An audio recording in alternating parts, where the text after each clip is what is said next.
Olá pessoal estudioso, tudo bem com vocês? Gostaram da imagem aí no fundo? É justamente o famosíssimo Palácio de Versalhes. Creio que vocês já conheciam, já tinham visto ele, mas ele tem tudo a ver, claro, com a aula de hoje. Como vocês viram, nós vamos falar sobre as monarquias absolutistas, mas na realidade sobre essa construção do ideário e dos principais pensadores desses governos, dessas monarquias chamadas absolutistas. Entre eles nós citamos aí o próprio Nicolau Maquiavel, o próprio Thomas Hobbes, o Jean Bodin e o Jacques Bossuet. Grandes pensadores, segundo essa mentalidade, autores de livros importantíssimos que vão traçar justamente aquelas ideias, as teorias do porquê aqueles países deveriam passar por uma reformulação nas leis, aonde os seus soberanos, isso mesmo, esses soberanos deveriam ter o poder absoluto. E como vocês viram, nada melhor para esses soberanos ter o poder absoluto, como vocês podem ver por essas imagens aí do próprio Palácio de Versalhes, que contrasta de uma forma enorme com a vida do cidadão, vamos dizer, comum da França nesse momento. E era justamente essa própria perspectiva aí de poder, de acúmulo de riqueza e força que vai ser justificado nesse momento naquilo que nós chamamos de Idade Moderna. Esses estados nacionais que já estavam sendo formados, como vocês já estão estudando aí comigo, já sabem. Por exemplo, o Estado Nacional, ou seja, a monarquia nacional francesa, monarquia nacional espanhola, o Estado espanhol. Assim também eles vão passar para um ponto, vamos dizer assim, mais adiante, aonde vai surgir essas monarquias tremendamente poderosas, absolutistas e, como eles mesmos gostavam de dizer, inquestionáveis, ou seja, que você deveria aceitar porque eles estariam sempre certos, mesmo quando aquilo era muito ruim para vocês, era bom para eles, ou no caso, a nação. Assim como dizia o famosíssimo rei Luís XIV, conhecido como Rei Sol, eu sou o Estado. Então, se eu estou bem, literalmente, se eu estou bem, tá todo mundo bem, porque eu estando feliz, você vai ficar feliz com isso. Embora, é claro, que isso não seja exatamente a realidade. Tá ok? Então vejamos, a monarquia absolutista é um grande projeto de governo, de formação de um poder absoluto justificado naquele momento em que você tem a transição entre a Idade Média, o fim da Idade Média e o início da Idade Moderna, onde começa a existir, além da formação dessas monarquias nacionais, também a ideia do fortalecimento do poder do monarca, aí de uma forma muito mais poderosa, ou, nesse caso, absolutista. Eles vão justificar essa ideia em um sentido mais amplo, em um contexto em que, ao terem esse poder absoluto, os países seriam mais fortes. Em parte, teriam certa razão ao justificar isso quando a gente pensa que países que eram menores eram naturalmente mais fracos, mas não necessariamente, não é uma lei científica, né? Às vezes nações menores, mas por algumas conjunturas, por questões econômicas, elas se tornam mais ricas e mais fortes, mas de um modo geral vocês entendem, vocês conseguem compreender que essa ideia de união fortalecia eles. Então pensa aí o seguinte: primeiro, você tem as chamadas monarquias feudais, que eram fracas, frágeis, eram divididas, mas com o tempo eles começam a se unir. E você tem, é claro, uma pessoa com profundo interesse nessa união: os reis. E você tem um grupo que se interessa por essa situação de unir essas nações, a burguesia. Claro que quando você olha pela visão, pelo ponto de vista do nobre feudal, que tinha justamente o poder sobre o seu feudo, poder de cobrar taxas, punir, criar as leis sobre os seus servos, ele não gosta de perder o seu poder absoluto. Não gosta. Justamente ali na sua área de mando, né? Nesse poder que é fragmentado, separado, porque os reis eram fracos. Mas na medida que os reis vão se tornar cada vez mais fortes, claro que o que vocês têm que compreender é que o rei vai dominar, vai tornar o país um grande feudão dele, aonde eles vão ter o poder absoluto, vai construindo ao longo de décadas, de séculos, esse poder absoluto e unindo esses recursos, os exércitos, essas nações, evidentemente, se tornavam mais fortes do que em um contexto onde você tem vários, centenas às vezes, de pequenos estados fragmentados, aonde muitas vezes você teria que negociar. Então a ideia era unir, criando aí a figura de um único rei para todos, com uma única jurisdição e, é claro, uma moeda nacional e a aplicação de uma justiça nacional e uma circulação dessas próprias pessoas por todo o território. E é claro que isso justamente é interessante para a burguesia, que ganha o seu dinheiro dessa circulação de mercadorias, da compra e venda dessas próprias mercadorias. Então vejamos, nós temos a burguesia intimamente interessada nesse fortalecimento desses reis, para que justamente ele, com exércitos poderosos, possam submeter esses senhores feudais ao controle e libere mais o comércio. Então você tem essa própria situação que já foi esclarecido para vocês. Nesse contexto, vai aparecendo aqueles teóricos que eu já disse para vocês.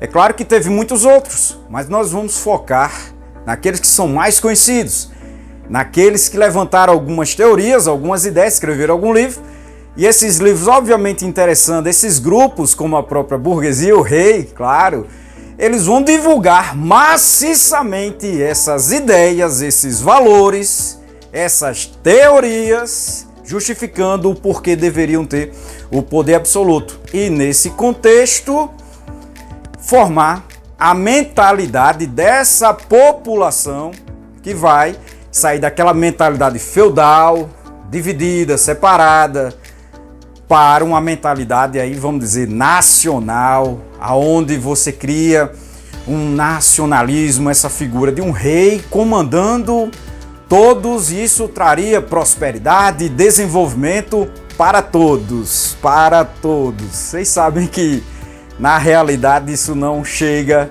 nem de longe para todos, mas era a teoria. E eles passam a divulgar esses valores. O primeiro grande desses teóricos é o famosíssimo Nicolau Maquiavel.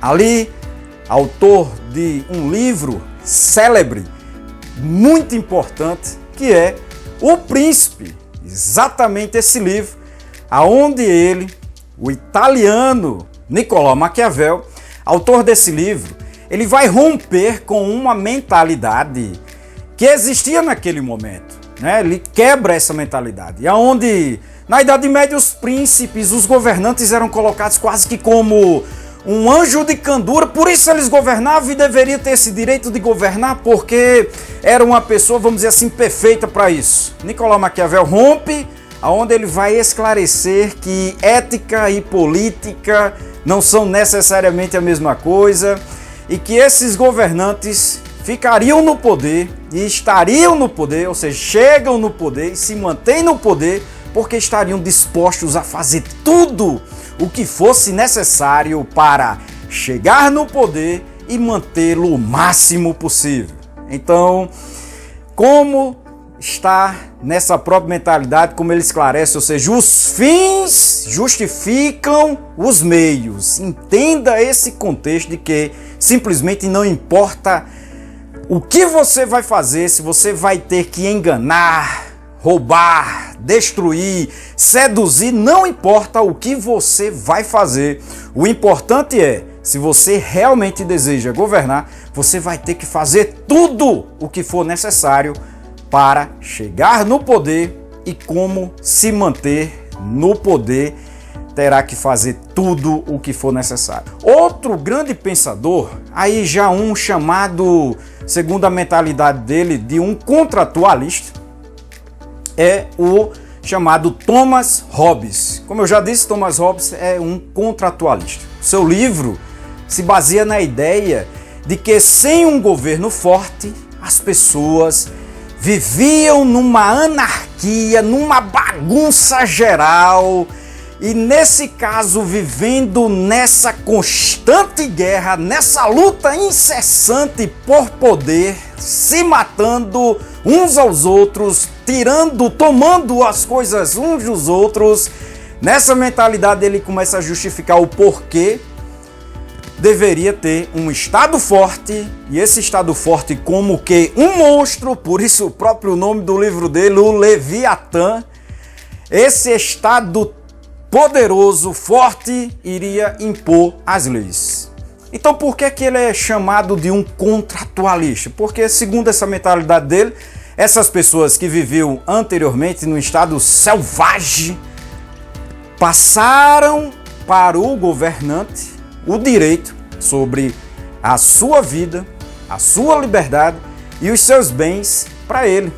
A partir disso, ao entregar em forma de uma espécie de contrato simbólico, esse governante teria o poder sobre essas coisas fundamentais para você, que é a sua vida, a sua liberdade e os seus bens, e poderia dispor da melhor forma possível para manter a paz.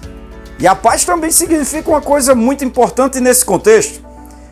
E contra um governante que sempre estaria certo, significava que você deveria ser destruído. Então, segundo essa mentalidade, não é para ter esses grupos de oposição, esses grupos que são contrários, porque obviamente isso provocaria, fomentaria revoltas, conflitos, guerras, e isso não era aceitável. Portanto, ao entregar isso, você também perdeu o direito a se rebelar contra o governante, a lutar contra, porque ele estaria sempre certo. E você, como não governante, sempre errado. Então, qualquer decisão que esse governante tomasse deveria ser aplicada e obedecida pelas pessoas no país ou no Estado Nacional.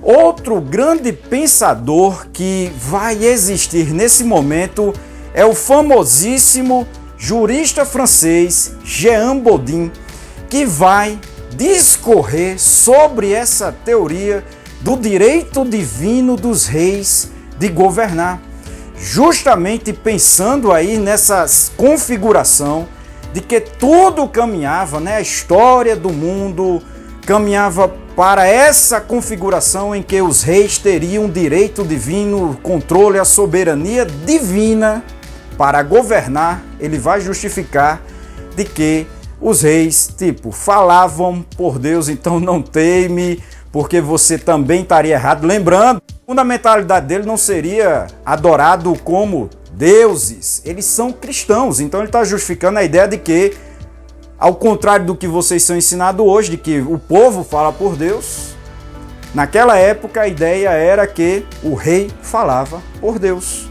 tá certo? Outro grande pensador é o teórico, então, o Jacques Bossuet, esse teórico que também era um teólogo e ligado à igreja, membro da igreja, do clero católico. Jacques Bossuet vai discorrer sobre a ideia desse direito divino dos reis de governar, de um sangue real que esses governantes teriam, dessa linhagem sagrada, justificando através das sagradas escrituras de que esses reis deveriam governar porque vinham dessa linhagem divina, e nesse contexto dessa linhagem divina também seriam inquestionáveis, não teria essa rebelião, eles deveriam mandar em todas as partes do estado ter esse controle. Não esqueçam disso que foi colocado para vocês. Não esqueçam então de participar do clube do canal. Participe aí vocês. Nós já temos então clube de canais ou o clube do canal. Participe todos vocês, é muito importante. Como vocês viram, essa aula está completa lá na parte do clube do canal, tá certo? Não esqueçam então todos vocês que estão até agora nesse momento de se inscrever no canal. É importante também que todos vocês dêem o seu like e também, como eu estou dizendo para vocês, não esqueçam de ativar o sininho, porque vocês sabem que todos os domingos nós estamos lançando novos vídeos e nesse caso vocês sabem que é às 13 horas. Porém, durante a semana, quando possível, nós lançamos outros vídeos e aí vocês ficam avisados, vocês já conhecem, vocês sabem quando justamente aparecer esse novo vídeo, você vai ser avisado.